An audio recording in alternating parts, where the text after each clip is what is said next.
Hey everyone, welcome back to my channel dentist সাহেবা। আমি doctor শিউলি। আমি আজকে আবারও নিয়ে চলে এসেছি তোমাদের জন্য একটা নতুন ভিডিও। তবে এই ভিডিওটা কিন্তু আমার এর আগে বানানো যত ভিডিও আছে সব ভিডিও থেকে একদম টোটালি আলাদা। ঠিক আছে, আশা করি তোমরা সেটা থাম্বনেল আর টাইটেল দেখে বুঝতে পেরে গেছো। তাহলে চলো দেরি না করে ভিডিওর দিকে আমরা এগিয়ে যাই। আজকের টপিকটা কিন্তু বেশ গুরুতর এবং সেন্সিটিভ একটা টপিক, যেটা নিয়ে কিন্তু বর্তমানে এখন পুরো দেশ জুড়ে কিন্তু একটা বিশাল উদ্বেগ চলছে। ঠিক আছে, সেটা কি? সেটা হলো নিট 2024 এর রেজাল্ট স্ক্যাম। নিটের মতো একটা ভীষণ ভীষণ ইম্পর্টেন্ট এক্সামিনেশনের এইরকম একটা অদ্ভুত উদ্ভট মার্কার রেজাল্ট কিন্তু ভীষণভাবে কনফিউজিং এবং আনএক্সপেক্টেড। প্রথমে ভাবছিলাম যে এটা নিয়ে কোনো ভিডিও বানাবো কিনা, কিন্তু তারপর ভেবে দেখলাম যে কিছু কিছু জিনিস সবার কাছে একটু ক্লিয়ার করা দরকার। ঠিক আছে, অনেকে ভীষণ কনফিউজড হয়ে রয়েছে, ভীষণভাবে একটা ধোঁয়াশার মধ্যে রয়েছে যে ভবিষ্যতে কি হতে চলেছে বা কি হবে। তো সেটা নিয়ে আমি আজকে তোমাদের সাথে একটুখানি আলোচনা করবো। আশা করি কম বেশি কিন্তু সবাই জানো যে নিট এক্সামটা হয় কিন্তু 180টা কোয়েশ্চেনের উপর বেস করে। ঠিক আছে, অর্থাৎ 180টা কোয়েশ্চেনে এক একটা কোয়েশ্চেনের মার্কস থাকে হচ্ছে কি 4 পয়েন্ট। যদি কেউ অ্যান্সার ঠিক করে তাহলে সেক্ষেত্রে সে +4 পয়েন্ট পাবে, আর যদি কারো নেগেটিভ মার্কিং আসে তাহলে সেক্ষেত্রে কিন্তু -1 করে তার নেগেটিভ মার্কিং হবে। এইবার তাহলে 180টা কোয়েশ্চেনের কিন্তু টোটাল মার্কস গিয়ে দাঁড়াচ্ছে হচ্ছে 720। এইবার এমন এমন অদ্ভুত অদ্ভুত উদ্ভট সব ব্যাপারগুলো সামনে আসছে, যে তথ্যগুলো আমরা এতদিন ধরে দেখছি, বিভিন্ন সোশ্যাল মিডিয়াতেও ভীষণভাবে এটা চর্চা হচ্ছে, এগুলো দেখছি। তো সেক্ষেত্রে দেখা যাচ্ছে যে 720 পেলে কেউ ফার্স্ট হয়। তো জেনারেলি হয়তোবা সেক্ষেত্রে কখনো কখনো কোনোবার একজন বা দুজন কিন্তু ফার্স্ট হয়েছে, হ্যাঁ, সেটা আমরা দেখেছি। কিন্তু এইবারে যে রেজাল্টটা বেরিয়েছে সেটা কিন্তু ভীষণ ভীষণ ভাবেই একটা মানে কি বলবো, মানে আকাশ থেকে বাজ পড়ার মতন, যে 60 জনের ওপরে 720 নাম্বার পেয়েছে এবং তারা সবাই ফার্স্ট পজিশনে রয়েছে। তো এটা কি করে পসিবল? আর আরেকটা যে কোয়েশ্চেনটা উঠে আসছে সেটা হচ্ছে গিয়ে দুজন, একজন 720-র মধ্যে 719 এবং 718 পেয়েছে। এটাই বা কি করে পসিবল?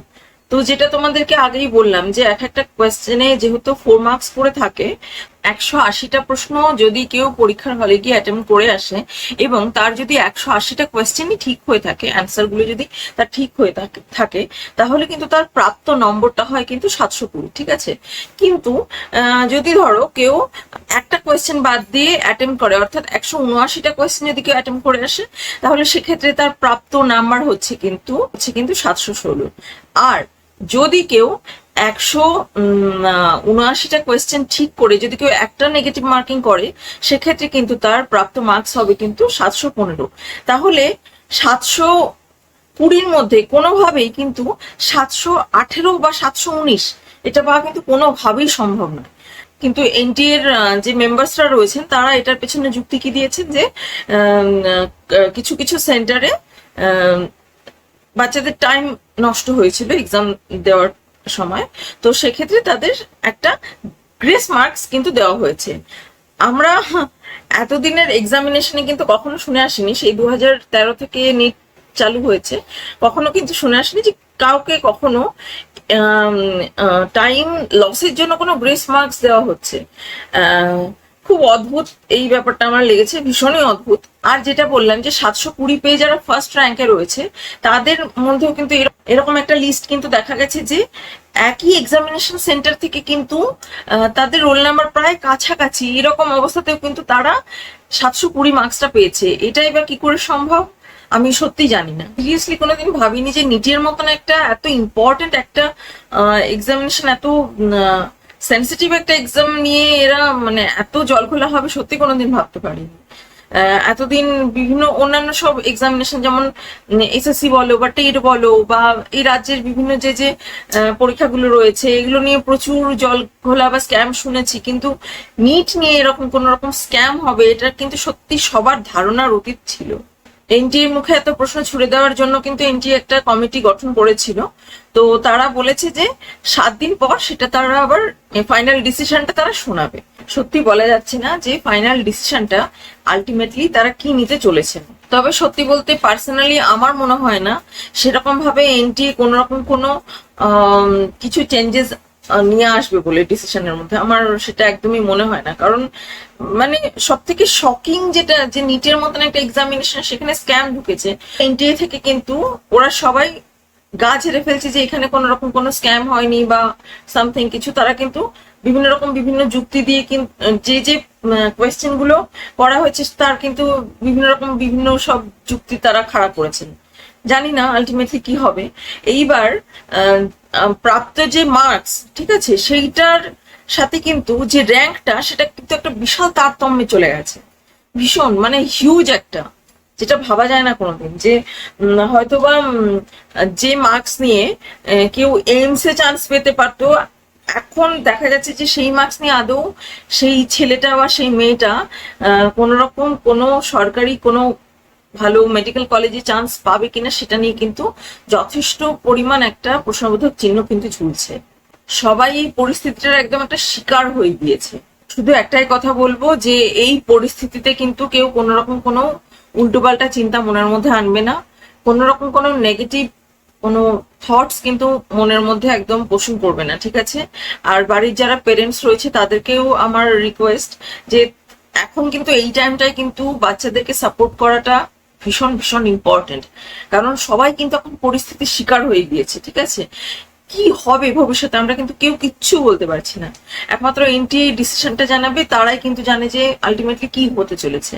মানে কিছুই বলা যাচ্ছে না যে কি হবে। তাও বলবো যে এই পরিস্থিতিতে কিন্তু জানি সবাই ভীষণভাবে মেন্টালি বিধ্বস্ত হয়ে রয়েছে মানসিক দিক থেকে। তাও মানসিক দিক থেকে মাথা ঠান্ডা রাখতে, সুস্থ থাকতে কিন্তু আমি সবাইকে বলবো। আর একটা অ্যাডভাইস দেবো, অ্যাডভাইসটা হচ্ছে যে যারা ধরো রানিং ইয়ারে এবার নিটটা দিলে বা কেউ 1 বছর ড্রপ করে নিট দিচ্ছ, তাদের ধরো মার্কসটাও খুব ভালো এসছে, কিন্তু এইবারের তুলনায় সেই মার্কসটা দিয়ে কোনো রকম কোনো তুমি সরকারি মেডিকেল কলেজে চান্স পাচ্ছ না। যদি এরকম পরিস্থিতি হয় তাহলে আমি বলবো যে তোমরা আরেকবার ট্রাই করতে পারো, আরেকবার তোমরা ট্রাই নিতেই পারো। কিন্তু যারা 3 to 4 টাইমস বা 5 টাইমস যারা নিটের জন্য খাটছো, হয়তোবা তাদের এবার রেজাল্টটাও খুব ভালো এসছে, কিন্তু সেরকম ভাবে কোনো রকম কোনো সরকারি মেডিকেল কলেজে তোমরা চান্স পাচ্ছ না, তাহলে কিন্তু আমার মতে যেখানে পাচ্ছ সেখানে ঢুকে যাওয়া ভালো। কারণ সত্যি কথা বলতে আগেও যেটা বললাম যে অনেক এক্সামিনেশন, অনেক এক্সামের কিন্তু স্ক্যাম কিন্তু আমরা শুনেছি ওয়েস্ট বেঙ্গলে। কিন্তু নিটের মতন একটা ন্যাশনাল লেভেলের একটা এক্সাম নিয়ে সেটাও এরকম একটা মানে একটা স্ক্যাম হবে এটা নিয়ে, এটা কোনোদিনই চিন্তা করা যায় না। সেই জন্য এইটার উপর একদমই টোটালি অন্ধের মতন ভরসা না করে আমি বলবো যেখানে পাচ্ছ সেখানে ঢুকে যাও। হতে পারে সেটা নার্সিং হতে পারে বা বিডিএস হতে পারে বা আয়ুর্বেদিক হতে পারে, হোমিওপ্যাথি হতে পারে, যেখানে পাচ্ছ ঢুকে যাও। এটা নিয়ে কিন্তু টেনশন করার কোনো রকম কিছু হয়নি। এমন না যে আমি এমবিবিএস পেলাম না বলে আমার পুরো লাইফটা শেষ, না, একদমই না। এমবিবিএস না পেলে লাইফ শেষ হয়ে যায়, এটা কিন্তু সম্পূর্ণ ভুল ধারণা, ঠিক আছে। সেই জন্যই বলছি যে সবাইকে মাথা ঠান্ডা রাখতে, কোনো রকম কোনো ভুল সিদ্ধান্ত আবেগে পড়ে কোনো রকম কোনো ভুল সিদ্ধান্ত না নিতে, কোনো নেগেটিভ থটস মাইন্ডে না আনতে। আর যেটা বললাম যে বাড়ির পেরেন্টসদের কিন্তু এই পর্যায়ে এসে বাচ্চাদের কিন্তু ভীষণ ভীষণ সাপোর্ট করতে হবে, তাদেরকে কিন্তু বোঝাতে হবে, একটু আগলে রাখতে হবে তাদেরকে। কারণ তাদের মেন্টাল কন্ডিশনটা কি রয়েছে মানে একমাত্র তারাই কিন্তু সেটা খুব ভালো করে বুঝতে পারছে। তাই সবাইকে বলবো সুস্থ থাকো, ভালো থাকো, যতটা পারো মাথাটা ঠান্ডা রাখো, ঠিক আছে। তাহলে চলো দেখা হচ্ছে পরের ভিডিওতে। আর যদি তোমাদের এই বিষয়ে কোনো রকম কোনো প্রশ্ন থেকে থাকে তাহলে তোমরা কিন্তু অবশ্যই কমেন্ট সেকশনে জানাতে পারো, আমি চেষ্টা করবো যথাযথ উত্তর দেওয়ার।